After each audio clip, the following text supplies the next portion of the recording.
চাঁপাইনবাবগঞ্জ সদর হসপিটাল লেখা আছে চাঁপাইনবাবগঞ্জ আধুনিক হসপিটাল, কিন্তু এখনো সত্যিকার অর্থে এখানে অনেক সংকট, অনেক সমস্যা বিদ্যমান। তার মধ্যে অন্যতম হচ্ছে জনবলের সংকট। আমাদের যে প্রয়োজনীয় ডাক্তার তার অভাব আছে, আমাদের এখানে যে অন্যান্য ক্ষেত্রে যে জনবল সেটার একটা বিরাট ঘাটতি আছে।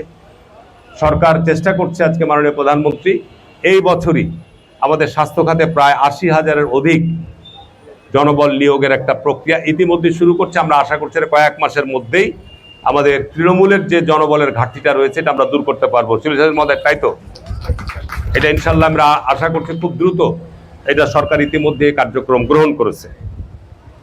চাঁপাইনবাবগঞ্জে এখানে ২৫০ বেডের হসপিটাল, কিন্তু কোনো আইসিইউ নাই।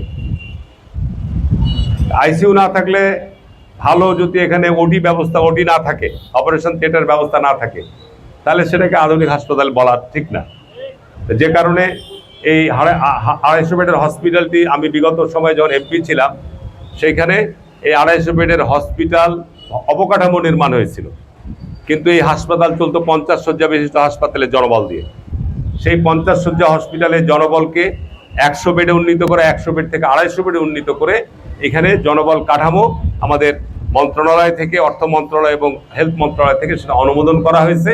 সেই অনুযায়ী এখানে আমাদের জনবল যে কাঠামো সেটাকে ঘাটতি আছে, সেটা আমরা সরকারের কাছে দাবি জানাচ্ছি যে সরকার যেন এই জনবল ঘাটতি পূরণ করার জন্যে, এই স্বাস্থ্যসেবার মান উন্নত করার জন্যে দ্রুত এই ব্যাপারে সরকার পদক্ষেপ গ্রহণ করে।